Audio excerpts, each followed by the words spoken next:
And we go through right here. So again, this is a very simple organisation structure within a club. Of course, we've got the chairperson at the top. We've got the executive committee. And then when it comes down to our player development or underage football, the coaching officer then is the spokesperson for that. And again, just take this opportunity to I suppose reinforce to everyone on the chat here how important the coaching officer of the club is. A lot of times, I suppose in recent years, that it might have been a title that nobody else wanted, and Tom, Dick, or Harry just got it, just to put someone down for it, but not really be active. But a coaching officer in the club is someone who should be I suppose recruited or headhunted. They have a very, very big role to play. So when we look at the structure here, this is kind of where it's at. We've the chairperson, we've the committee, and then I suppose the coaching officer then is the chairperson of that subcommittee to underage football. He or she then will be in constant contact and have a lot of communication with all our coaches that we see on the screen. And then in turn, you could put another coach or two coaches underneath all those age groups as well. So there's a lot of people involved in underage football, and this is the structure then that we see in most clubs. Okay. So this is the few benefits of having a good structure within our clubs. It identifies the key decision makers. Okay, which is really important. We need to know who is the person that's going to, I suppose, turn around and say, we can go ahead and buy those 20 footballs. We can go ahead and rent out DKIT Sport. We can make sure that we're getting formal coach education for our coaches. So it communicates a chain of command, like I just spoke about, that our under 10 coach can speak to if it has any issues. He or she then can speak to our coaching officer, and then the coaching officer relates any issues back to our committee or chairperson. So and identifies the reporting relationships. We just spoke about that as well. It ties in together. And then it clarifies the roles and outlines the distribution of responsibilities. Again, so everyone has a job, and nothing is left down to one person. So again, there's not one person within the club looking to do or having the burden of doing 10 or 11 different jobs. So it's important that we have some structure, that there's enough out there for everyone to work with. So not one person is getting bogged down on all the work. Okay, so we're just going to move on here quickly then, I suppose, the plan. Craig? Yep, can you hear me, Carl? Go ahead. Yeah, that good work there. Hi, everyone. Carl, do you want to move on to the next bit? Yeah. So, folks, what I'm going to talk about here is the development plan that can be put in place to help more or less engage the players and develop them as best you can. Okay, so this is a similar format that Carl would have showed you earlier on. It's very basic, it's very simple, it's quite easy to understand. Okay, so what I'm going to do now for a couple of seconds is explain what you're looking at in front of you. Okay, so for anyone that has done the Foundation Award, what you're looking at there kind of is the O2 model. Okay, and if you can picture in your head, I know it comes up in the Foundation Award, the picture of a flower, potted plant. And what you're seeing there is personal development of the player. So all of these little blue circles are showing you that each player has different elements to creating the perfect player. So every coach in a club, their aim or their main goal is to create the perfect player. Okay, so you're looking at personal development, you're looking at technical development. Okay, so technical development would be their skills, their basic skills, their solos, their shooting, all them.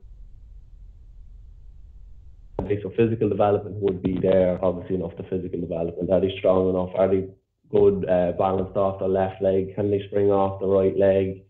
Moving on to psychological development, it would be more kind of are the players equipped to deal with winning? Are they equipped to deal with failure? Are they equipped to deal with different challenges the coach put on them?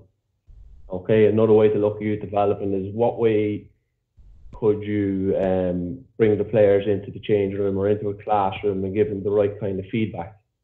All right. Also, as a club coaching officer, can you put workshops in place to give these kids the right nutritional education to help them improve?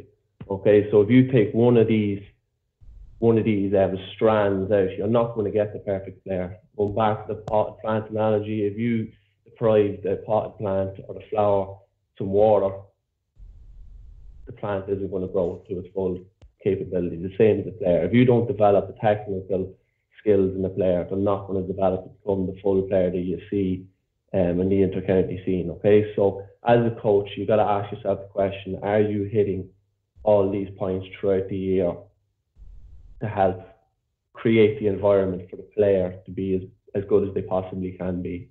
Okay, Carl, do you want to add to that before we move on? Nope. Okay. All right. So the guiding principle. Okay. So to develop the person and then the player. Okay. So if you have a player that's coming down to your club and is causing hassle or friction within your training sessions, okay, are you going to pass that player off to the next coach at under 14 or under 15? By the time they hit adult level, are they a problem then within your club? Okay, so developing the person by setting something as simple as the coach brings out the gear, players bring the gear back in, creating that mentality in the player that helping out in all forms of the training sessions is creating the right culture within your team. Okay, developing the person rather than the player. Okay, next one, Carl. Jump in, Carl, if you want to say that. The player-centered decision-making process. Okay, so that's kind of what I'm going to touch on now in a minute when we bring up the tourist modules. And the coaching cards, they're going to come up now in a second. It's going to explain what we mean by the player-centered decision-making. All right, Carl, next one. Okay, individual development before team development. Okay, touching back on my first point there. Okay, you're not going to create that culture within your team if you have problematic individuals in your squad. Okay, so spending that time to create that culture by speaking to the players correctly. The one reference I always go back to is probably Alex Ferguson and Jurgen Klopp.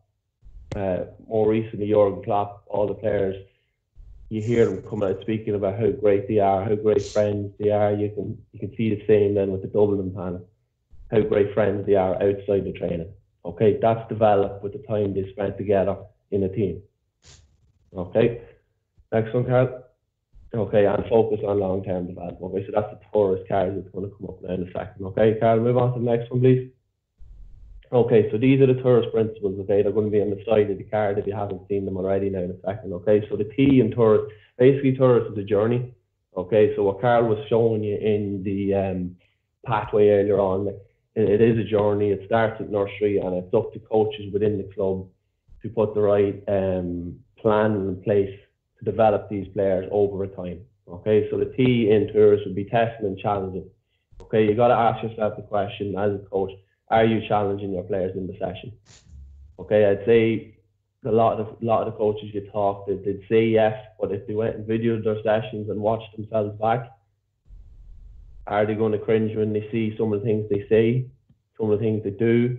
Of course you're going to see. It's all about self-awareness. And when you see yourself coaching, you have to want to learn. You have to want to improve. Okay, so when you're testing and challenging your players, that's got to continue the whole time. You've got to find different ways to test and challenge your players in the training session. That could be setting little targets for them. Can they be there 5 minutes early? Okay, creating the culture once again. Okay, so on to you. Understand the player at the centre of the game and provide individualised development. Okay, so player centred, like we said in the slide previous. Okay, next one, Carl. Okay, ORS resembles the game, games-based training. That's what ORS is based around. It's games-based training. Next one.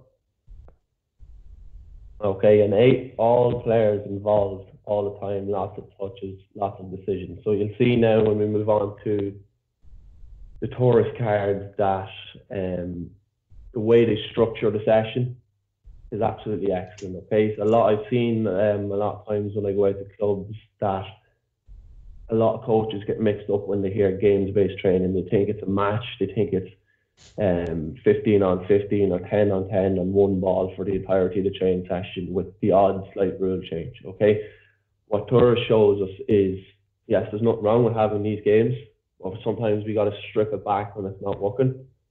Challenge the players, challenge the technical side of the game. Put them back into it, let them practice it, and then put them back into the game again to see, are they learning? And the most important thing for me in the coaching is you always should be asking your players, ask them questions. Very easy to stop the game and tell them what they're doing wrong.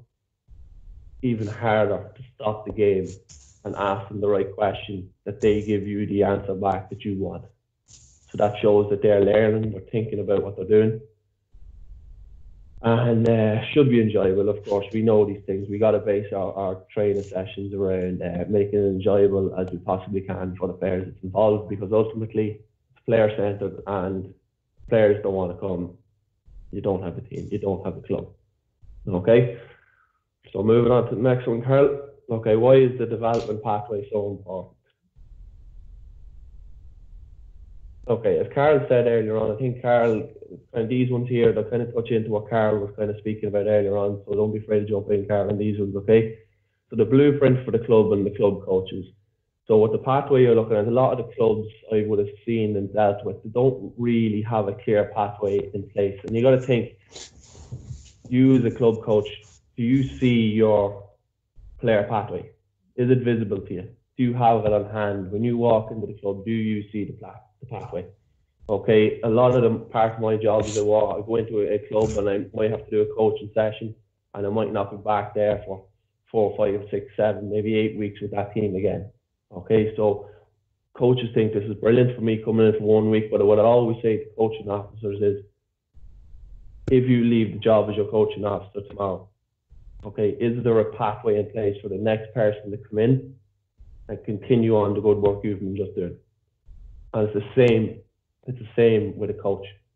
We all know a coach that might have to step away due to work or different family-related issues that they can't continue on coaching the team.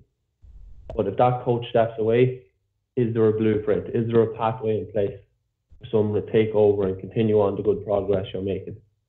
Okay, so that comes down to possibly in the club having the player pathway in place where you sit down and coaches when you come up and you put together this plan in place that under-8s work on soloing uncontested throughout the year. So at the end of under-8s, you're looking at, can your under-8s players work on right foot, left foot solos, standing still, walking, running, okay? When they move on to under-9s, then we can make it a bit more contested. Maybe we can add someone chasing them, maybe we can add someone tackling. Okay, that's the progression you're looking for in a club. You got to ask yourself, is that a place in your club, or are coaches coming along and making it up as they go?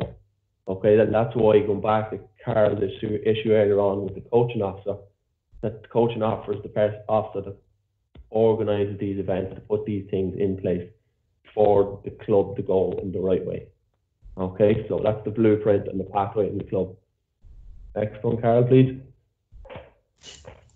Okay, age-specific objectives and practices that are measurable. Okay, so that's kind of what I'm saying there. There's no, I think I done a foundation award there last year where a coach asked me a question. I think he was covering solo for a session, and he was getting bogged down that the players couldn't do the solo, and he kept stopping the session and speaking to the players and trying to practice the solo. And I said to him, so first of all, what age group are you working with? And he said under 7s. And this man was getting awful frustrated, not frustrated, but he was getting agitated that his training session wasn't going to plan. But allowing the under 7 players to go and solo the ball and practice soloing the ball is fine. Getting worked up about them not being able to successfully do the solo at 7 years of age is too much. Okay, so make sure the goals and practice and objectives you're setting for these players are measurable. Okay, you got to understand that under 7s aren't going to be able to solo the ball under pressure with both feet. Okay, that's part of what this pathway is. Putting something in place that you're challenging the players at the right time and make sure they're measurable, that they can achieve them over a small period of time. And then once they come to the end of under 7, you're moving on to the next stage of the pathway. That ultimately, when you come to adult level, you had your plan in place, you worked through your plan, the kids got the right coaching at the right time, and it improved them as a player. Okay, so the next one, Carl. Okay, connect each phase of the teaching and coaching process. All right, pretty straightforward. Move on to the next one, Carl.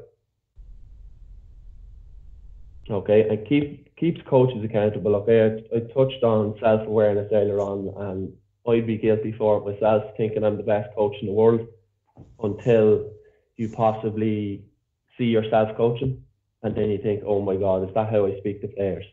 Okay, so being a coach is all about wanting to improve. There's no such thing as the perfect coach. Everybody has to learn. There's so many different aspects to coaching.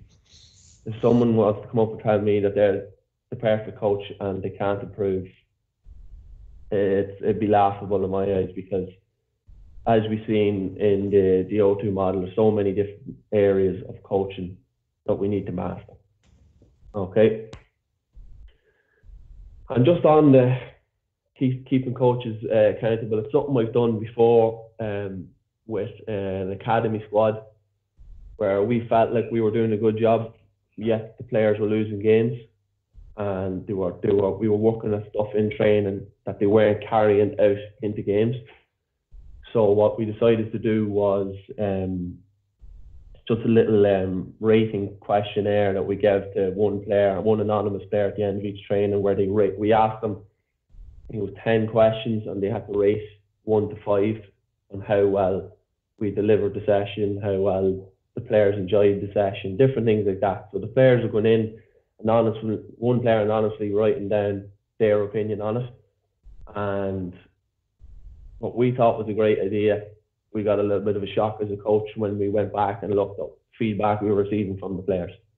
Okay, so coaches really have to be accountable at all times and be willing to take feedback from coaching officers, from colleagues, from the coaching and game staff that might be down to help you. You've got to take feedback on board and be accountable for following even the blueprint that the club has put in place for you. Okay, next one, Carl. Yeah, I'm just going to jump in on something there, Crouch. Just a last point there, guys. A club way provides a clear coaching identity and image. Just something that I suppose stayed with me when I seen it a few years ago.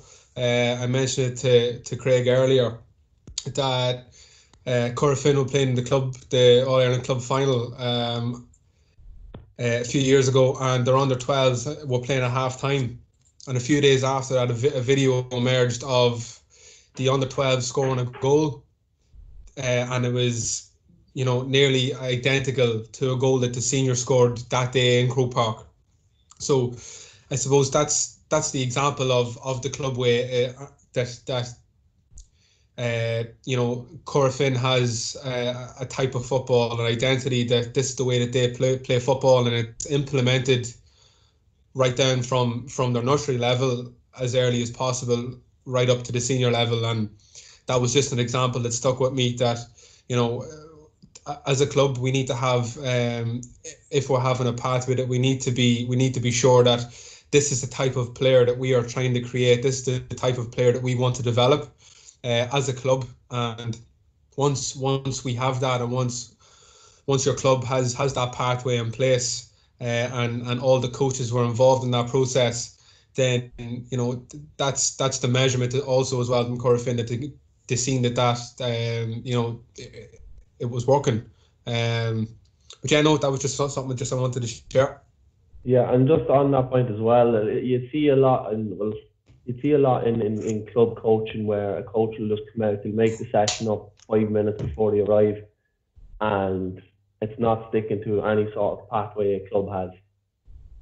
And this is why creating these pathways for your clubs, nice big sign up on your dressing room wall, that's really clear that this is what we do at these certain age groups.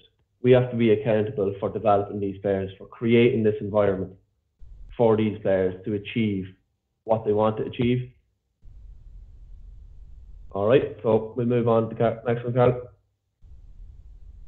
Okay, so just a little quote Carl had on this one is, failure to address one phase will limit the player's potential for all remaining phases. Okay, so that's going back to the O2 model, or the analogy with the flower pot, where if you're taking the sunlight away from the flower, it's not going to develop. If you take the water away from the flower, it's not going to develop. Okay, so failure to address one phase will limit a player's potential. So if you're not addressing the nutritional phase for the kids in your team, are they going to understand by the time they get to 15 or 16 or 17 that eating certain things is not going to help them develop?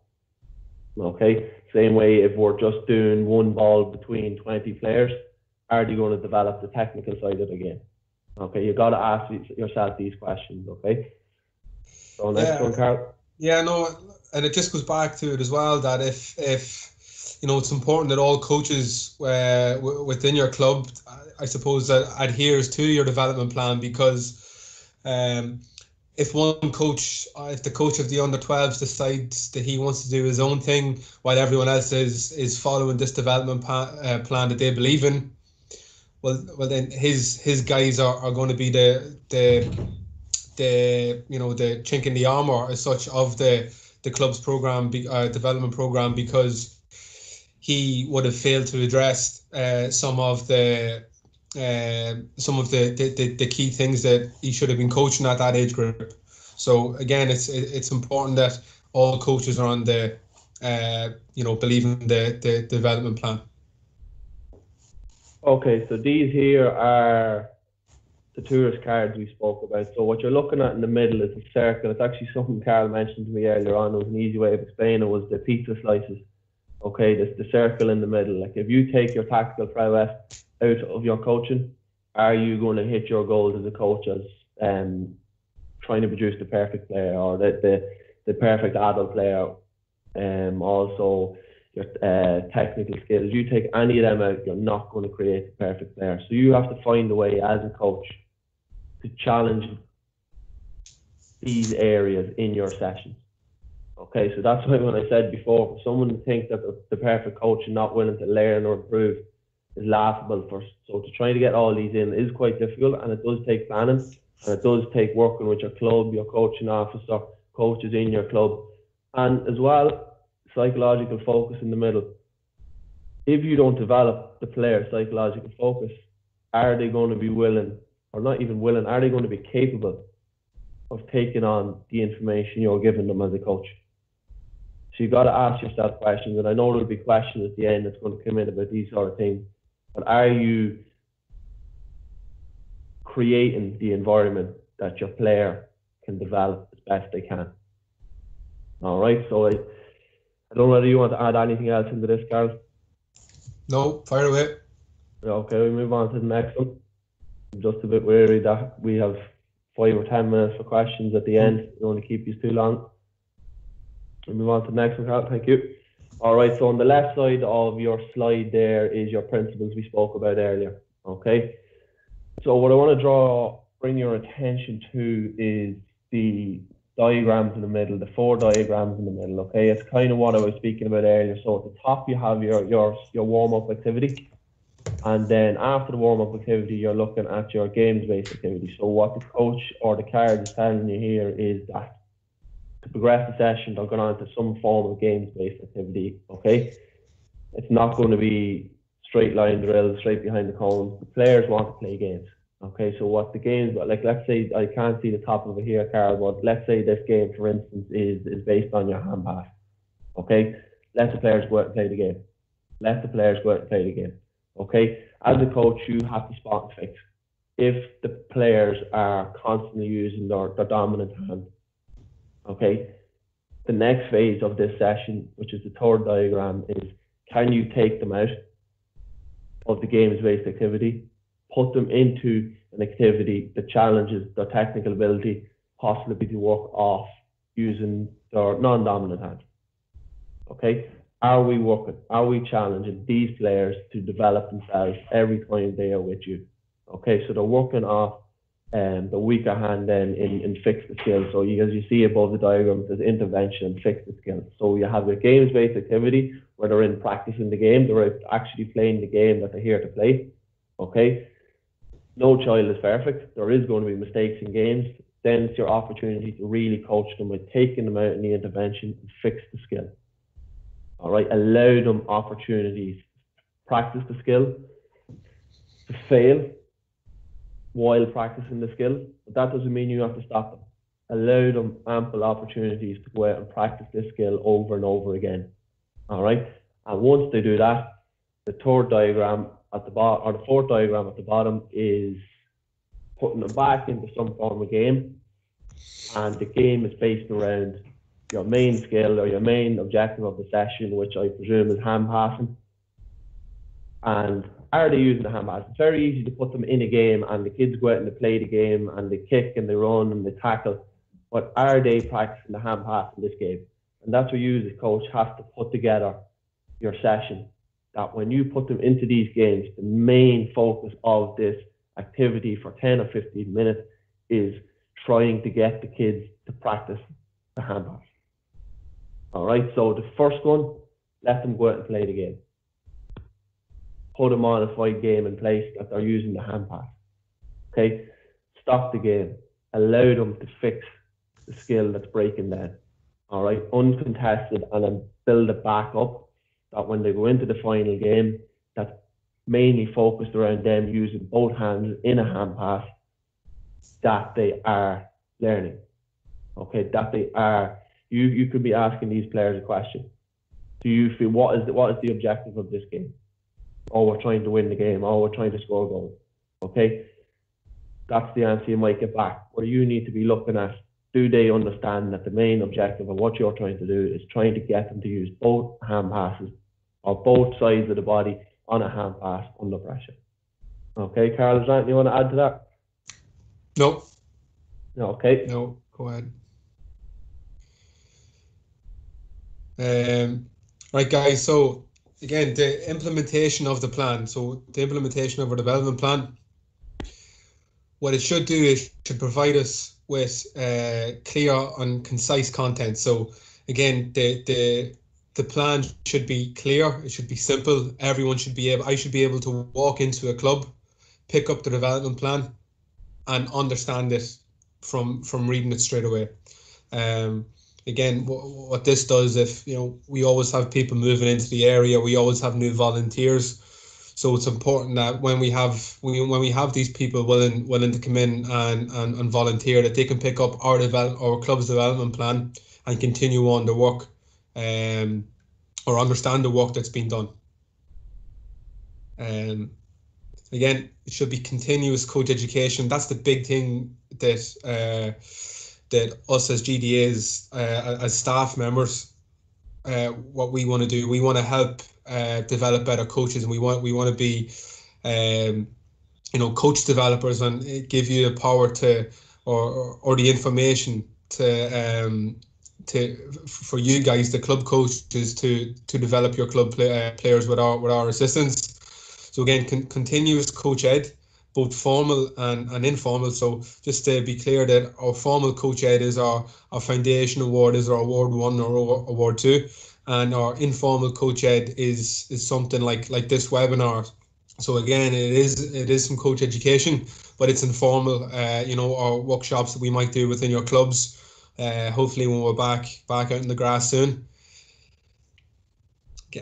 Again, as coaches, to implement our coaching plan, when we come up with it, we need to be using all aids possible. So if that comes to, for instance, video where possible, it could come to a tactics board, a whiteboard, asking questions, using different, and then our traditional aids with our hurdles or cones, etc. So whatever other pieces of coaching aids we have within our club, but making sure that we use all our resources possible, and change up our sessions. And this is a big one for me. I I know from speaking to people within clubs, I've met them, I've spoke to, anytime I've met with my clubs, how often do you guys get into a room together? And, 9 times out of 10, they say, oh, this is the first time in months. And at times, and that's all. That's a lot of GAA clubs are like that. But why can't our coaches become some sort of a subcommittee within our club? Why can't we get into a room once every 4 weeks at least? And that's when our coaching officer comes in and facilitates that. And again, it helps people. Again, it's a chance to reinforce our development plan when it's up and running. It's a chance to learn off each other, to promote that shared learning. And again, just because somebody coaches the nursery or the under 8s or 7s doesn't mean that he or she can't give some new ideas or new information to someone that's coaching the 14s or 16s. So it's important that our club coaches are meeting regular to make sure that this plan is being implemented correctly. Carl, just on the coaching aid there, it's just something that popped into my head. I know we done it in Darver as staff, and I've seen it done with clubs as well. That possibly even in the winter time, or you might not have access to a pitch, or maybe your numbers are low. Where I don't know if you remember doing it, Carl, was when we sat down and we were showing a clip of a game, and the clip was froze. And what we had to do then was discuss as a team what happened in the next 5, 6, 7 seconds of the clip. What would you do if you were in that situation? And then you have to try and guess then what the player done in that scenario. So you're hitting on making the players think about different scenarios while they can actually sit back, relax, and think about it. That possibly next time they go out into a game, or after seeing different scenarios could potentially happen in the game, on camera, discuss it as a team, and it could be something that's very useful, especially if you don't have use of a pitch or the weather's bad or you can only walk indoors for whatever reason. All you need is a wee projector screen and a few pieces of paper and pen that your team can get down and then speak together on something like that.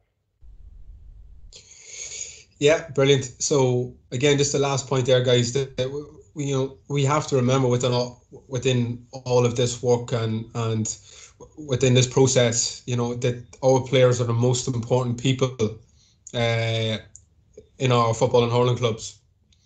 So we need to encourage, their input, and we need to encourage them to give us some feedback, because at the end of the day, we're not mind readers. We can ask questions and we can get answers that will let us know that, this is working, this isn't working, we need to change that up.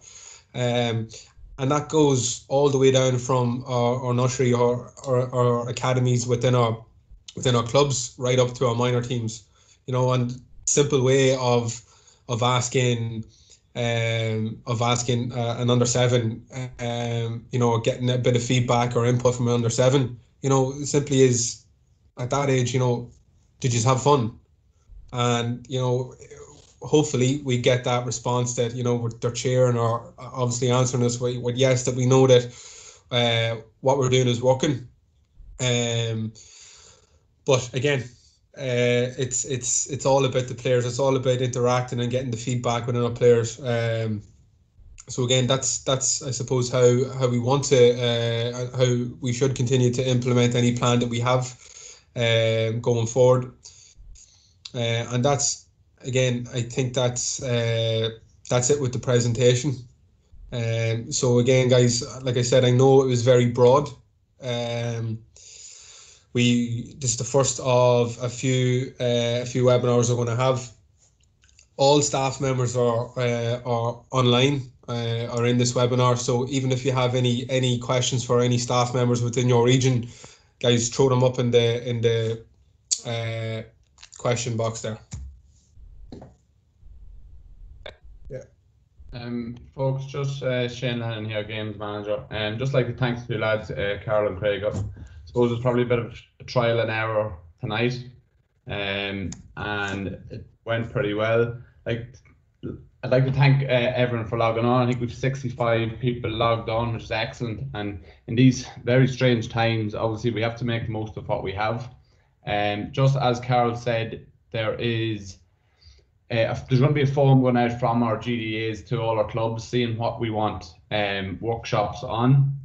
So feel free to ask, like Carol in Drogheda, Craig in the West Louth, and other lads in other regions, ask them what you want the workshop, your webinar on. And I know myself, just an idea that came into my head there. If any club is wanting to do a meeting like this with their coaches, I'm sure the GDAs will give you a hand facilitating a similar webinar, and the GDA will help set it up and organise it for you. Because I'm sure it does take a while to going. And just so mostly the club webinars are going to be going out on Monday nights, but we're also going to have a select few of Louth webinars, which I know Kieran Sloan is doing a strength and conditioning one starting on Wednesday week, and in the following week I think I've Wayne Kieran's coming in to do a webinar with coaches as well. So just keep an eye on social media and emails, and I'd like to thank you lads again. Excellent presentation. Any questions, put them in the text box and I'm sure they'll feel free to answer them. Okay, just see one there, lads. I think it's Paul, just about the tourist resource available. Okay, we have the staff have them all available to us online, so I think Carl and the lads already have your email addresses, so I'm sure there'll be no problem sending the information out to you.